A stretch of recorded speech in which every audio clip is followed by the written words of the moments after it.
ଆଜ୍ଞା ବହୁତ କଷ୍ଟ ଏମିତି ମରିଯିବାକୁ ବି ଇଚ୍ଛା ହଉଛି। ରାତିରେ ନିଦ ଶୋଇପାରୁନା, ଦିନେ ଖଣ୍ଡେ ଖାଇ ବି ପାରୁନି, ଏତେ କଷ୍ଟ ହଉଛି। ତାଲା ଉପରୁ ଖସିକି ମୋ ବେକ ଭାଙ୍ଗିଯିବାରୁ ହାତ ଗୋଡ ଚାଲୁନି। ଗୋଡ ବେଡ୍‌ସର ହେଇଯାଇଛି। 8-9 ବର୍ଷ ହେଲାଣି ଏମିତି ଘରେ ପଡିକି ରହିଲାଣି।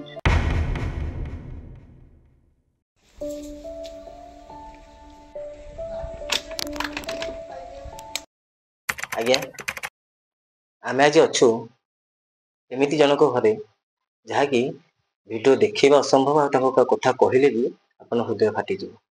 କାହିଁକି ନା ଘରର ଅଭାବ ସକାଶୁ ବାହାରକୁ ଗୋଡ଼ କାଢିଥିଲେ ଘରର ଏକମାତ୍ର ପୁଅ ରୋଜଗାର କରିବେ ବୋଲି। ବଡ ଠାକୁରଙ୍କ ପାଖକୁ ଯାଇଥିଲେ, ଏଠି କୋଉଠି ଯାଇନଥିଲେ, ବଳଙ୍ଗା ଗ୍ରାମରୁ ଯାଇଥିଲେ ପୁରୀ ସହର। ବଡ ଠାକୁର ପାଖରେ ବଡ କାମ କରିବି, ଆଉ ଭଲ ଦି ପଇସା ରୋଜଗାର କରିବି, ଆଉ ଘର ଚଳେଇବି ବୋଲି। କିନ୍ତୁ ମହାପ୍ରଭୁ ଏତେ ବଡ ଦଣ୍ଡ ଦେଇଛନ୍ତି, ଯାହାବି ଆପଣଙ୍କ ଆଖି ଲୁହ ପଳେଇ ଆସିବ। ଆମେ ଯେତେବେଳେ ଖବର ପ୍ରସାରଣ କରିବାକୁ ଆସିଥିଲୁ, ଆମେ ଦେଖିଲା ବେଳକୁ ଆମ ଆଖିରୁ ମଧ୍ୟ ଲୁହ ପଳେଇ ଆସିଥିଲା। ଆଜ୍ଞା, ସେ ବଡ ବଡିଆ ବାବୁଙ୍କୁ ମୁଁ ଆଜ୍ଞା କହୁଛି ଆଜ୍ଞା ଗୋଟେ କଥା, ଯିଏ ବି ଫାଷ୍ଟ ପୁରା ଆଲୋଚନା କରିଦଉଛି ବିସ୍ତୃତ ଭାବରେ। ଏ ବାବୁ ଜଣକ ପୁରୀ ସହରକୁ ଯାଇଥିଲେ ବଡ ବାବୁଙ୍କର ବଡ କାମ କରିବେ ବୋଲି। ବଡ ଠାକୁରଙ୍କ ପାଖକୁ ମଧ୍ୟ ଯାଇଥିଲେ। ବଡ ଠାକୁରଙ୍କ ପାଖରେ ମୁଣ୍ଡିଆ ମାରିକିରି ପ୍ରଥମ ଦିନ କାମ ଷ୍ଟାର୍ଟ କରିଥିଲେ। ଯେ ପ୍ରଭୁ, ମୁଁ ଆଜି ତୁମରି ଦୁଆରକୁ ଆସିଲି, ଆଉ ତୁମରି ପାଖରେ କାମ କଲି, ଆଉ ତୁମରି ପାଖରୁ କାମ ମଧ୍ୟ ଆରମ୍ଭ କଲି, ଆଉ ପ୍ରଥମ ଦିନରୁ ହିଁ ତାକୁ ଏ ଦଣ୍ଡ ଭୋଗିବାକୁ ପଡିଛି। ଆମେ ଆଜି ଅଛୁ ଏମିତି ଜଣକ ଘରେ, ଆପଣ ଆଗ ଫାଷ୍ଟ ତାଙ୍କଠୁ ବିସ୍ତୃତ ଭାବେ ଶୁଣନ୍ତୁ, ତାପରେ ମୁଁ ଆଉ ଅଧିକ ଆଲୋଚନା କରିବି। ଆଜ୍ଞା, କଣ କହିବେ ଆଜ୍ଞା? କଣ କହିବା ଆଜ୍ଞା, କେତେ କଷ୍ଟ ଲାଗୁଛି ଏମିତି। ଆଜ୍ଞା ବହୁତ କଷ୍ଟ, ଏମିତି ମରିଯିବାକୁ ବି ଇଚ୍ଛା ହଉଛି। ରାତିରେ ନିଦ ଶୋଇପାରୁନା, ଦିନେ ଖଣ୍ଡେ ଖାଇ ବି ପାରୁନି, ଏତେ କଷ୍ଟ ହଉଛି। କଣ ଏମିତି ଘଟଣା କେମିତି କଣ ପାଇଁ ମୁଁ ଘଟିଛି? ପୁରୀ 18 କାମ କରି ଯାଇଥିଲି, 3 ତାଲା ଉପରୁ ଖସିକି ମୋ ବେକ ଭାଙ୍ଗିଯିବାରୁ ହାତ ଗୋଡ ଚାଲୁନି। ଗୋଡ ବେଡ୍‌ସର ହେଇଯାଇଛି। 8-9 ବର୍ଷ ହେଲାଣି ଏମିତି ଘରେ ପଡିକି ରହିଲାଣି। ମୁଁ ଆଜି ଚାହୁଁଛି ଭଲ ହବାକୁ, ମୋ ପାଖରେ ପଇସା ନାହିଁ। ହେଲା 17 ଲକ୍ଷ ଟଙ୍କା ହାଇଟେକରେ ଖର୍ଚ୍ଚ ହେଇଗଲାଣି। ଆଉ ମୋ ବାପା ମା ଯୋଗେଇ ପାରୁନାହାନ୍ତି, ପଇସା ନ ପାରିବାରୁ ମୋ ଘରେ ଏମିତି ପଡିକି ରହିଲାଣି। ଆଚ୍ଛା, ଆପଣ କାହାର କାମ କରିବାକୁ ଯାଇଥିଲେ ପୁରୀ? ମୁଁ ଗୋଟେ ମାଲିକର କାମ କରି ଗୋଟେ ଦିନ ଯାଇଛି, ସେଇ ଦିନକ ହିଁ ପଡିଗଲି। ଆପଣ ପୁରୀ ଯାଇଥିଲେ ମହାପ୍ରଭୁଙ୍କ ପାଖରେ ମୁଣ୍ଡିଆ ମାରିକି କଣ କାମ କରିଥିଲେ? ମୁକୁନ୍ଦ ନଗର ଗଳିରେ କାମ କରୁଥିଲେ ଆଜ୍ଞା। ମହାପ୍ରଭୁଙ୍କ ପାଖକୁ ଯାଇଥିଲେ ପୁରୀ ହଁ, ପୁରୀ ଦର୍ଶନ କରିକିରି ଜଗନ୍ନାଥଙ୍କ ଗଳିରେ କାମ କରିବି ଆଜ୍ଞା। କରିଥିଲେ ବଡ ଠାକୁରଙ୍କ ପାଖରେ, ବଡ ବାବୁଙ୍କ ପାଖରେ ବଡ କାମ କରିବି ବୋଲି। ଆଜ୍ଞା ଦି ପଇସା ଭଲ ବଡ ଆଇଲେ ପଇସା ଘର ଚଳିବ ବୋଲି ଆଜ୍ଞା। ଘର ଚଳିବ, କିନ୍ତୁ ଆପଣ କିଛି ଦଣ୍ଡ।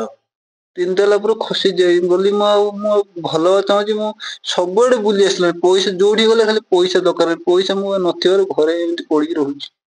ଆଚ୍ଛା, ବଡ ବାବୁ ମାନେ କିଛି ପଇସା ସାହାଯ୍ୟ କରିଥିଲେ? ଆଜ୍ଞା ନାଇଁ, କିଛି ସାହାଯ୍ୟ କରୁନାହାନ୍ତି। ବଡ ବାବୁ ତ ଯେତିକି 8 ଟଙ୍କା କଣ, ଏତିକି ଲକ୍ଷ ଲକ୍ଷ ଟଙ୍କା ଦରକାର ହଉଛି।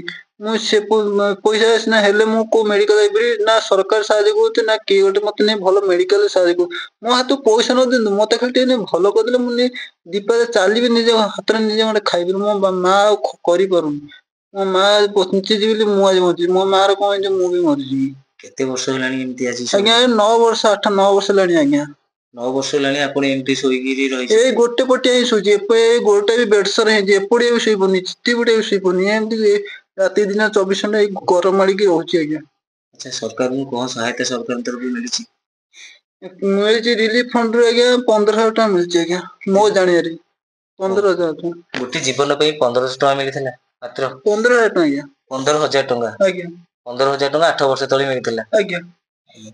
ଆଉ ତାପରେ ଭତ୍ତା ଫତା କଣ ମିଳୁଛି? ଭତ୍ତା ମିଳୁଛି 1200 ଟଙ୍କା ମିଳୁଛି, ଆଉ ତା ଭିତରେ କିଛି ନାହିଁ ଆଜ୍ଞା। ଆପଣ ତାଙ୍କ ମା ହେବେ, ଏତେ କଷ୍ଟ ଲାଗୁଛି ଆପଣଙ୍କୁ କହିଲେ? ଭାରି କଷ୍ଟ। କରିବା ପାଇଁ ମୁଁ ଏକୁଟିଆ ଯାହା କରିବି, ବାପଙ୍କର ବି ଦିହ ଭଲ ନାହିଁ। ଆଉ ମୁଁ ଏକୁଟିଆ କରୁଛି, ପଇସା ପତ୍ର ନାହିଁ, ପଇସା ପତ୍ର ଅଭାବରୁ ପିଲା ଆଜି ପଡିକି ରହିଲା। ସବୁ ଧାନ ଦର ଯାହା ଭଲ ମନ୍ଦ ଘରେ ଥିଲା ବିଘା କଣା କରି 17 ଲକ୍ଷ ଟଙ୍କା ଖର୍ଚ୍ଚ କଲି, ଆଉ 17 ପଇସା ନାହିଁ। ହାତ ବଢେଇଲେ ବି ଆଉ କୁଆଡେ ପଇସା ମୁଁ ପାଉନି। ଯୋଉଠି ଯାହାକୁ ଟିକେ ସାହାଯ୍ୟ ମାଗିଲେ, ସିଏ ପଇସା ଦେଲେ ଆମ ସାଙ୍ଗରେ ଯିବେ। ମୁଁ କୋଉଠୁ କେତେ ପଇସା ଆଣିବି, ତାକୁ ଔଷଧ ଖାଇବାକୁ ଦେବି, ତା ଭଲ ମନ୍ଦ ବୁଝିବି। କୋଉଠୁ କଣ ଆଣିବି, ବୁଢା ବାପ ହେଇଗଲାଣି, ବୁଢା ଆଉ କାମ କରିପାରୁନାହାନ୍ତି। ଭାଗ ବଖରା କରିକି ଚଳୁଥିଲୁ ଆଜି ଯାକେ, ଆଉ ବି କାମ କରିପାରୁନାହାନ୍ତି। କେମିତି ଚଳିବୁ, କଣ କେମିତି ଔଷଧ ପତ୍ର ଖାଇବାକୁ ଦବୁ, ସେଇ କଥାଟା ଆମେ ଭାବୁଛୁ। ଆଉ କଣ କରିବୁ, କିଛି ପଇସା ପତ୍ର ସାହାଯ୍ୟ କିଛି ନାହିଁ। ରାଜ୍ୟ ସରକାରଙ୍କ ଯୋଉ ଅଛି ସେ କାର୍ଡ ଯୋଉ ଅଛି ସେ କାର୍ଡରେ କାର୍ଡରେ ନେଇକିରି ଆଗୁଆ ଥିଲା ଯାହା ଖର୍ଚ୍ଚ ପତ୍ର କରିଦେଇଥିଲି। ଆଉ ତ ଏବେ ଯୁଆଡେ ଯାଉଛି ପଇସା ଦରକାର, ଆମେ କୋଉଠି ବିନା ଗଲେ ଆଡମିସନରେ ହେଇପାରିବନି। ହେଇପାରିବନି। ତାପରେ ଆମେ ଯୋଉଠି ରହିବୁ ଜଣକୁ କିଏ ଖାଇବାକୁ ଦବ ନା, ଆଉ ଗୋଟେ 5 ଜଣଙ୍କୁ ଦେବେ କି? ଆଉ ସେଇ ସକାଶେ ଅଭାବରୁ ଆମେ ଆଉ କୁଆଡେ ଯାଇପାରୁନୁ। ଆଚ୍ଛା, କେତେ ବର୍ଷ ହେଲାଣି ଏମିତି? 8 ବର୍ଷ 8-9 ବର୍ଷ ହେଲାଣି। 9 ପୁରି 10 ବୋଧେ ଚାଲିଲା ଏମିତି ପଡିକି ଅଛି। ଯାହା ତ ଆପଣଙ୍କର ଏମିତି ପିଲା ଛୁଆ କେତେ ଜଣ? ଏଇ ଗୋଟିକ ପୁଅ। ଗୋଟିକ ପୁଅ, ବଡ? ହଁ, ଗୋଟିକ ତ ପୁଅ, ଆଉ ବଡ ଆଉ ସାନ ଆଉ କୁଆଡେ ହେଲା।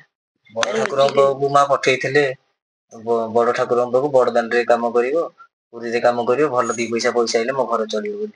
ପ୍ରଥମ ଦିନରୁ ଏମିତି କାମ ହେଲା। ହଁ, ପୁରୀ ଯାଇଥିଲା କାମ କରିବାକୁ ତ ଏମିତି ପଇଲା।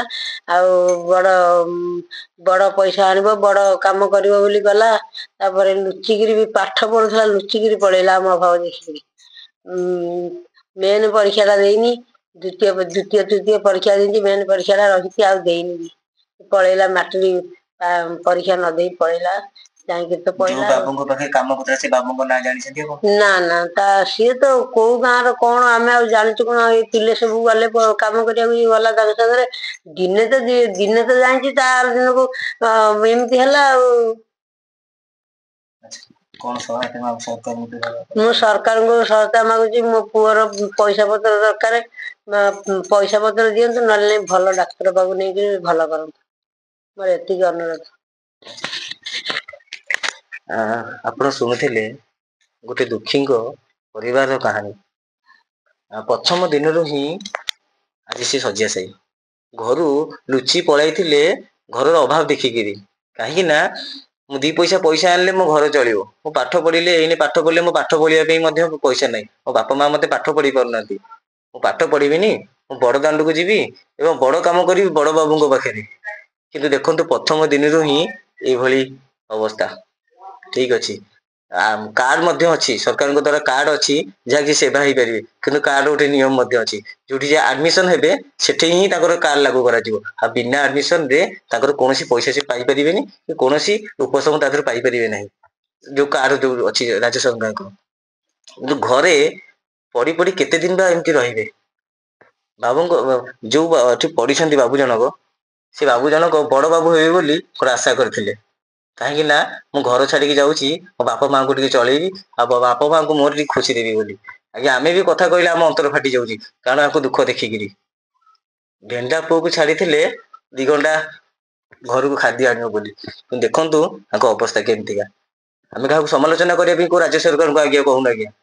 ଗୋଟେ ଅନୁରୋଧ କରାଯାଉଛି, ଯୋଉଠି ବି ଦୁଃଖ କି ଯୋଉଠି ବି ଲୋକଙ୍କର ଅସୁବିଧା ପଡିଛି, ନ୍ୟୁଜ ଏଠି ସବୁଠି ସେଠି ପହଞ୍ଚିବ ଏବଂ ପ୍ରତିଟି ଦୁଃଖୀ ରଙ୍କୀଙ୍କର ଖବର ଦେଖେଇବ ଏବଂ ଜବରଦସ୍ତ ତାଙ୍କଠୁ ତାଙ୍କର ହକ୍ ତାଙ୍କ ହାତରେ ଦେଇ ଆସିବ। ଏବଂ ଆଉ ଗୋଟେ ବଡ କଥା ମଧ୍ୟ କହୁଛି, ବହୁତ ସ୍ଵେଚ୍ଛାସେବୀ ମଧ୍ୟ ବାହାରିଲେଣି, ଆଉ ବହୁତ ନେତା ମନ୍ତ୍ରୀ ମଧ୍ୟ ବାହାରିଲେଣି। ବହୁତ ବଡ ବଡ ନାଁ କରିବେ, ଭଲ କାମ କରିବେ।